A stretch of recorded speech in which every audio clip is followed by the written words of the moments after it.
अल्लाह की तरफ से कोई नेमत मिले तो उस नेमत का खूब जिक्र करो। तो उन नेमतों में एक नेमत ईद का भी दिन है। इस दिन को अच्छा गुजारा जाए।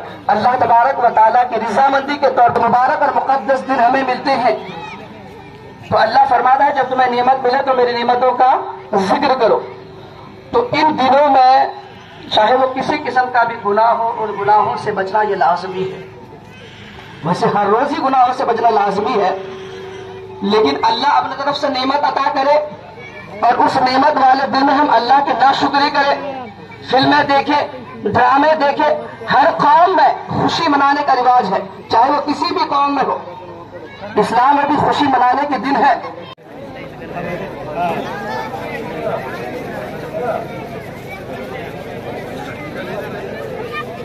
नूरा साहब दूसरी जमात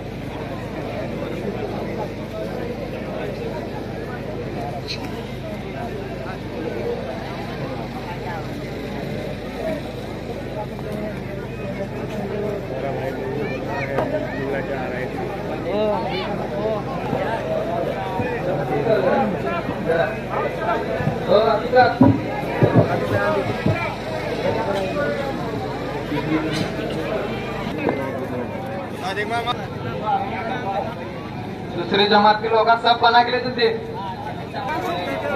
जमात